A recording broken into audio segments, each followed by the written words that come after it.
নূহ আলাইহিস সালাম, নাম মনে আছে? 950 বছর তার কওমকে দাওয়াত দিয়েছেন। কত বছর ভাই? একটু চিন্তা করেন তো, চোখ বন্ধ করে। 950 বছর কতদিন হতে পারে? 950 বছর মানে প্রায় 1000 বছর। প্রায় 1000 বছর তিনি তার কওমকে দাওয়াত দিয়েছেন। কিভাবে? আমাদের মতো ওয়াজ মাহফিল না, দাওয়াত দিয়েছেন। তিনি বলছেন, ইন্নী দাআউতু কওমি লাইলা ওয়া নাহারা, আল্লাহ আমি আমার কওমকে দাওয়াত দিয়েছি দিন রাত 24 ঘন্টা। এটা সূরা নূহের মধ্যেই আছে, দেখবেন পড়ে। ওয়ালাম ইয়াজিদহুম দুআই ইল্লা ফিরারা, আমার দাওয়াত শুনে এরা খালি পালিয়ে গেছে আমার থেকে, কাছে আসে নাই, খালি পালিয়ে গেছে। কান বন্ধ করে ফেলতো, কাপড় দিয়ে মাথা ঢেকে ফেলতো, আর আমাকে বলতো পাগল। কি বলতো? পাগল। নূহ আলাইহিস সালামকে আল্লাহ পাক তারপরে বললেন, তুমি একটা কাজ করো, তুমি নৌকা নির্মাণ করো। কি করো? এই যে নৌযান নির্মাণ করা, এই সারা পৃথিবীর বাণিজ্য বন্ধ হয়ে যাবে যদি নৌযান না থাকে। জানেন, এই যে এক্সপোর্ট ইম্পোর্ট শিপিং সব বন্ধ হয়ে যাবে কিভাবে? যদি নৌযান না থাকে। আর এই নৌযান সর্বপ্রথম কে সৃষ্টি করেছে? আর এখন আমাদেরকে বলে যে ইসলাম হচ্ছে সেকেলে, না? এরা প্রযুক্তি খুব উন্নয়নে। নূহ আলাইহিস সালাম সর্বপ্রথম মানুষ যিনি এই পৃথিবীর মধ্যে নৌযান নির্মাণ করেছেন। বলে সুবহানাল্লাহ। সভ্যতা শুরু হয়েছে নবীদের হাতে। সভ্যতা কি হয়েছে? নবীদের হাতে শুরু হয়েছে, আর শেষও হবে নবীদের হাতে ইনশাআল্লাহ। কোন নবীর হাতে শেষ হবে?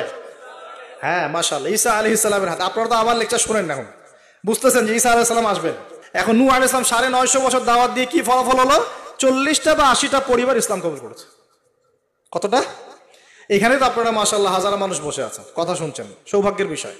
সারা জীবন দাওয়াত দিয়ে 40 বা 80টা ফ্যামিলি। আল্লাহ পাক বললেন, নৌযান নির্মাণ করো, আমার আযাব আসতেছে। কি আসতেছে? আযাব আসতেছে।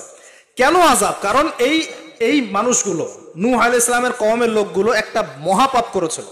তারা ওয়াদ্দা, ইয়াগুস, ইয়াউক, নাসর এরকম কিছু মূর্তি বানিয়ে নিয়েছিল, এবং এই স্ট্যাচুগুলো তারা ওয়ার্শিপ করত, উপাসনা করত।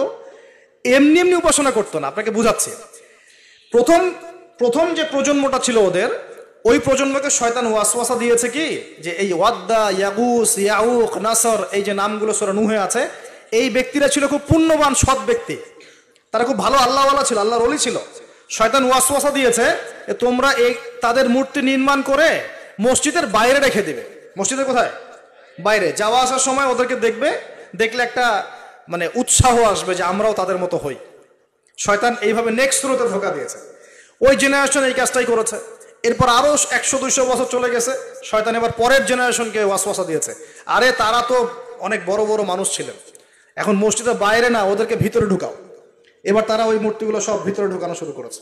এগুলা হিস্ট্রি পড়ে দেখেন, তাফসির আছে, জালালাইন পড়ে দেখেন, ইবনে কাসির পড়ে দেখেন। তো এবার তারা ঢুকালো ভিতরে, সেজদা করছে না কিন্তু মূর্তিতে, তারা খালি রেখে দিয়েছে ভিতরে, যে তাদেরকে দেখবো, দেখে আমার ইবাদতে মনোযোগ আসবে। উদ্দেশ্য কিন্তু ভালো। উদ্দেশ্য কি? ভালো। এবার এই প্রজন্ম যখন চলে গেল, পরের প্রজন্মকে শয়তান বলছে, আরে তারা আল্লাহর ওলি ছিল, তাদের কাছে চাইলেই পাওয়া যাবে।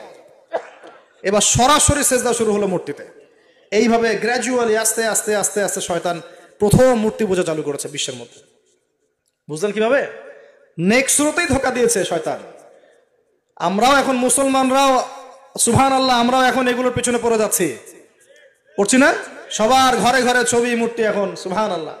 আর এই যে আমাদের সেলফি সংস্কৃতি, এটাও তো একটা মূর্তির অংশ হয়ে যাচ্ছে। প্রয়োজনীয় ছবি তোলা যায়, অপ্রয়োজনীয় ছবি তোলার কি দরকার আছে? মুসলিমরা কি করবে? আসসালামু আলাইকুম রহমতুল্লাহ, ওয়ালাইকুম আসসালাম রহমতুল্লাহ, মুসাফা করবে। মুসাফা থেকে ফারেক হওয়ার আগেই গোনা সব ঝরে পড়ে গেছে। এইটা সুন্নত।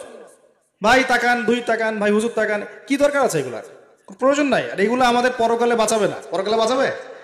যে নবীর যত সুন্নত অনুসরণ করবে, সে নবীর তত কাছে থাকবে ইনশাআল্লাহ। তো দেখেন, নূহ আলাইহিস সালামের সবচেয়ে বড় পাপ কি ছিল? ওই কওমের, নূহ আলাইহিস সালামের কওমের সবচেয়ে বড় পাপ কি ছিল? শিরকের পাপ। কিসের পাপ? শিরক আর কুফর। এর ফলে আল্লাহ পাক কি করলেন দেখেন। এরপর আল্লাহ পাক বলছেন, তুমি সবগুলোকে একজোড়া করে উঠাও নৌকায়। এখন যত এই যে প্রজাতির গাছপালা দেখছেন, পশু পাখি দেখছেন, সব একজোড়া করে তিনি উঠালেন। কোথায়? তাহলে চিন্তা করেন নৌকাটা কত বড় ছিল, বিশাল। আল্লাহু আকবার।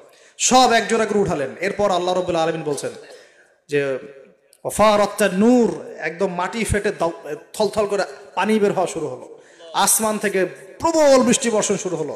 আল্লাহ সূরা হুদের মধ্যে বলছেন যে বৃষ্টির ফলে স্রোতগুলো এত উঁচু ছিল যে পাহাড়ের উপর দিয়ে উঠে যাচ্ছিল স্রোতগুলো, পাহাড়ের উপর দিয়ে পানির স্রোত যাচ্ছে। আর এই সময় নূহ আলাইহিস সালামের ছেলে, এক ছেলে, তার 4 ছেলে ছিল। কয় ছেলে? এক ছেলের নাম হচ্ছে হাম। হামের বংশধর হচ্ছে এই যে আফ্রিকান মানুষরা, কালো চামড়ার মানুষরা হামের বংশধর। এক ছেলের নাম শাম। শামের বংশধর হচ্ছে আরবরা, এই যে আরব পেনিনসুলা যারা থাকে এরা শামের বংশধর। এক ছেলের নাম ইয়াফাস। ইয়াফাস হচ্ছে ইউরোপিয়ান যারা, পশ্চিমারা, এরা ইয়াফাসের বংশধর, রোমানরা। আরেক ছেলের নাম হচ্ছে কেনান। কি নাম? এই কেনান ওই পাহাড়ে উঠে বলছে যে পাহাড় আমাকে বাঁচাবে। কে বাঁচাবে? পাহাড়। আমার দরকার নেই ওঠার, তুমি যাও গা, পাহাড় আমাকে বাঁচাবে। নূহ আলাইহিস সালাম বলছেন যে আল্লাহ, আমার ছেলে, আমার আহল, বাঁচাও তাকে। আল্লাহ পাক বলছেন এরপর বিশাল এক ঢেউ আসলো, বাবা আর ছেলের মাঝখানে আড়াল করে ফেললো, শেষ নাই, সন্তানের সাথে আর দেখা নাই। নূহ আলাইহিস সালাম কান্নাকাটি করে বলছেন আল্লাহ, ইন্নাহু মিন আহলি, আমার ছেলে আমার পরিবারের একজন, আল্লাহকে মাফ করে দাও। আল্লাহ পাক ধমক দিয়ে বলছেন লাইসা মিন আহলিক, সে তোমার পরিবারের কেউ না, সে তোমার পরিবারের।